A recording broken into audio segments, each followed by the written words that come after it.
കവന്ന cinema തന്നെ ആദ്യം കാണാൻ പ്രേരിപ്പിച്ചൊരു ഘടകം തന്നെ കിഷ്കിന്ത കാണ്ട എന്ന സിനിമയുടെ മേക്കേഴ്സ് വീണ്ടും ഒന്നിക്കുന്നു എന്നുള്ളത് തന്നെയാണ്. സിനിമ തുടങ്ങി, സിനിമ പേരെഴുതി കാണിക്കുന്ന തന്നെ Eko the chronicles of Kuriachan എന്നുള്ളൊരു ടാഗ് ലൈൻ കൂടെയാണ്. അപ്പോൾ ആരാണ് ഈ കുര്യച്ചൻ എന്നുള്ളൊരു ഇത് സിനിമ മൊത്തവും അദ്ദേഹവുമായിട്ട് ബന്ധപ്പെട്ട് കിടക്കുന്ന കുറേ ക്യാരക്ടേഴ്സും. അപ്പോൾ ഇതിൻ്റെ ഇടയിലൂടെ നിഗൂഢമായ കുറേ കാര്യങ്ങളുണ്ട്. ചില കാര്യങ്ങളൊന്നും ഇപ്പം എന്തിന് ഇത് ചെയ്തു എന്നൊന്നും വ്യക്തമായിട്ട് എടുത്ത് പറയുന്നില്ല. നമ്മൾ ഊഹിക്കണം, ഇയാളോട് എന്തൊരു എനിമിറ്റി ഉണ്ട്, എന്താണ് കാരണമെന്ന് വ്യക്തമായിട്ട് പറയുന്നില്ല. കാരണം പലർക്കും പല രീതിയിലുള്ള ഇതാണ്. അപ്പോൾ അങ്ങനെ പോകുന്നൊരു ഉദ്യോഗജനമായിട്ട് തന്നെയാണ് സിനിമ പോകുന്നത്. സിനിമ ഒരു ഷോട്ട് ചെയ്തിരിക്കുന്ന ലൊക്കേഷൻസ് എന്ന് വെച്ചാൽ ഭയങ്കര ഒരു മലയോര പ്രദേശമായിട്ട്, ഒരു കേരള കർണാടക അതിർത്തിയിൽ വരുന്ന മലയോര പ്രദേശങ്ങളിൽ അവിടെയാണ് മൊത്തം ചിത്രീകരിച്ചിരിക്കുന്നത്. കാടിനകത്തുള്ള സീക്വൻസ് ഒത്തിരിയുണ്ട്. മലേഷ്യയുമായിട്ട് ഒരു സിനിമയുടെ ക്യാരക്ടേഴ്സിന് ബന്ധമുണ്ട്. അപ്പോൾ മലേഷ്യ കാണിക്കുന്നുണ്ട്. അതും ഒരു ഓഫ് ബീറ്റ് ആയിട്ടുള്ള ഒരു സ്ഥലമാണ്. നമ്മൾ സ്ഥിരമായിട്ടല്ലാത്ത കാണുന്നത് ഒരു ഫുൾ പച്ചപ്പും വെള്ളവും കാര്യങ്ങളുമായിട്ടൊക്കെയാണ്. അപ്പോൾ അങ്ങനത്തെ രീതിയിലാണ് ഒരു സിനിമ ഓവറോൾ മുന്നോട്ട് പോകുന്നത്. പക്ഷേ ഈ ഒരു ചോദ്യചിഹ്നങ്ങളുണ്ട്. എന്തിന് ആൾക്കാർ ഒരു പർട്ടിക്കുലർ ഒരാളെ തിരയുന്നു, ഇങ്ങനെ കുറേ കാര്യങ്ങൾ ഒരു ചോദ്യചിഹ്നം പോലെയാണ്. ഫസ്റ്റ് ഹാഫ് എന്ന് വെച്ചാൽ വളരെ പിടിച്ചിരുത്തുന്ന രീതിയിൽ തന്നെയാണ് സിനിമ പോയിട്ടുള്ളത്. സെക്കൻഡ് ഹാഫ് അങ്ങനെ തുടങ്ങി, പക്ഷേ ചില അടുത്തൊക്കെ വരുന്ന റിവീലിംഗ് ആവുന്ന കുറച്ച് സംഭവങ്ങളൊക്കെ വരുമ്പോഴത്തേക്കും ഭയങ്കരമായിട്ടുള്ള ഒരു ട്വിസ്റ്റ്, ഒരു ഫീൽ ചെയ്യാത്തൊരു പോലെ എനിക്ക് തോന്നി.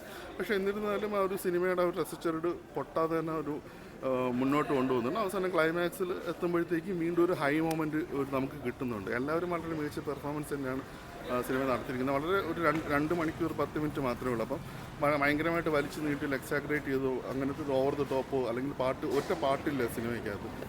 അങ്ങനെ വളരെ മികച്ച രീതിയിൽ തന്നെയാണ് എടുത്തിരിക്കുന്നത്. തീർച്ചയായിട്ടും തിയേറ്ററിൽ കാണാൻ പറ്റുന്ന ഒരു സിനിമ തന്നെയാണ്. കുഴപ്പമില്ല, നല്ല പടമാണ്, എനിക്കിഷ്ടപ്പെട്ടു. ഒരു മിസ്റ്ററി ത്രില്ലർ ജോണറിലുള്ള പടമാണ്. പിന്നെ എല്ലാം നന്നായിട്ടുണ്ട്. സന്ദീപ് നന്നായിട്ട് ചെയ്തിട്ടുണ്ട്.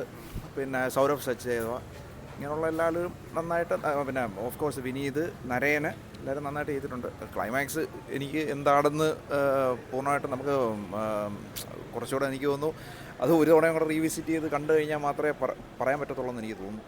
കുഴപ്പമില്ല, നന്നായിട്ട് എടുത്തിട്ടുണ്ട്. എല്ലാം കൊണ്ടും ടോപ്പ് നോച്ച് ആയിട്ടുള്ള ഒരു പടമാണ്. മിസ്റ്ററി ത്രില്ലർ പടമാണ്. മിസ്റ്ററി ത്രില്ലറാണ്. ത്രില്ലർ എലമെൻറ്റ്സ് എന്ന് പറഞ്ഞു കഴിഞ്ഞാൽ ക്ലൈമാക്സിലാണ് കുറച്ചുകൂടെ ഒന്ന് റിവീൽ ചെയ്യുന്നത്. 1-2 ഇൻ്റർവൽ ബ്ലോക്ക് നല്ലതായിരുന്നു. കൊള്ളാം, എല്ലാം കൂടെ നല്ല സൂപ്പർ പടം, കൊള്ളാം. എല്ലാവരും നല്ല അടിപൊളിയായിട്ട് അഭിനയിച്ചിട്ടുമുണ്ട്, നന്നായിട്ട് ചെയ്തിട്ടുണ്ട്. അഭിനയം അടിപൊളിയായിട്ടുണ്ട്. സന്ദീപിൻ്റെ അഭിനയം സൂപ്പറായിട്ടുണ്ട്. മൊത്തത്തിൽ കൊള്ളാം, ത്രില്ലറാണ്. പടം കൊള്ളാം, നല്ല നൈസാണ്. വിഷ്വലൊക്കെ അടിപൊളിയാണ്, സ്റ്റോറിയും നല്ല രസമുണ്ട്, അഭിനയം എല്ലാവരും അടിപൊളിയാണ്. അപ്പോൾ മസ്റ്റ് വാച്ചബിളാണ്. നല്ല രീതിയിൽ കൊണ്ടുപോയിട്ടുണ്ട്. ബാക്ക്ഗ്രൗണ്ട് സ്കോറൊക്കെ സൂപ്പറാണ്. പിന്നെ ഡയറക്ഷൻസ് എല്ലാം ബെറ്ററാണ്.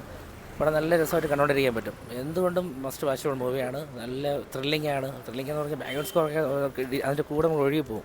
വളരെ ബ്യൂട്ടിഫുള്ളാണ്. സന്ദീപ് സൂപ്പറായിട്ടുണ്ട്. എന്തായാലും മസ്റ്റ് വാച്ചബിൾ മൂവി. ഭയങ്കര ഒരു ഡിഫറെൻറ്റ് എക്സ്പീരിയൻസ് ആയിരുന്നു. കൊള്ളാം,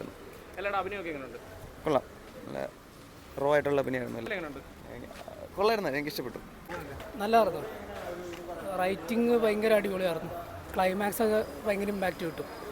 പിന്നെ BGM, സിനിമാറ്റോഗ്രാഫി എല്ലാം നൈസാണ്. മിസ്റ്ററി ത്രില്ലർ പോലെയാണ് പോണത്. ഫസ്റ്റ് ഹാഫിൽ ബേസ് ബിൽഡ് ചെയ്യാറുണ്ട്, സെക്കൻഡ് ഹാഫിൽ റിവീലിയും കാര്യങ്ങളും. നല്ലതായിരുന്നു. എല്ലാവരും നല്ലതായിരുന്നു. എനിക്കിഷ്ടപ്പെട്ടു. Thank you. Performances, cinematography, music, mainly music. അപ്പോൾ ഏറ്റവും കൂടുതൽ കൊണ്ടുപോകുന്നത് മജീദ്. എനിക്ക് ആ മ്യൂസിക് ഭയങ്കര ഇഷ്ടപ്പെട്ടു. സന്ദീപ് ഭയങ്കര അടിപൊളിയായിരുന്നു. പടം മൊത്തത്തിൽ കൊള്ളാം. നല്ല സ്റ്റോറിയാണ്, മേക്കിംഗ് എല്ലാം കൊള്ളാം. സന്ദീപ് നല്ല അഭിനയമാണ്. എല്ലാവരുടെയും ക്യാരക്ടേഴ്സും എല്ലാം നല്ല രസമാണ്. കൊള്ളാം ബ്രോ, പ്രത്യേകിച്ച് ഒന്നും പറയില്ല ബ്രോ. ഡിപ്പാർട്ട്മെൻറ്റ് വൈസ് പറയുകയാണെങ്കിൽ audiography, camera department, BGM, acting എല്ലാം നൈസാണ്. സ്റ്റോറി ലൈൻ പറയുവാണെങ്കിൽ ഇറ്റ്സ് ഓക്കെ. കുറച്ച് ചെറിയ ലാഗ് ഉണ്ടെങ്കിലും നമുക്ക് അവസാനമൊക്കെ ആകുമ്പം നമ്മൾ സീറ്റിൽ എഡ്ജ് ചെയ്തിട്ട് ഇതാണല്ലേ നമുക്ക് തോന്നിപ്പിക്കും. പേഴ്സണലി എൻ്റെ അഭിപ്രായമാണ്. എനിക്ക് ഓക്കെ ആയിരുന്നു, ബെറ്ററാണ്. കമ്പാരിറ്റീവ്ലി കൃഷ്കിന്ത കണ്ട അപേക്ഷിച്ച് ബെറ്ററാണെന്ന് ഞാൻ ഒരിക്കലും പറയത്തില്ല. എങ്കിലും ആ ഒരു കൈൻഡ് ഓഫ് പടമാണ്, ഉറപ്പായിട്ടും കാണാം.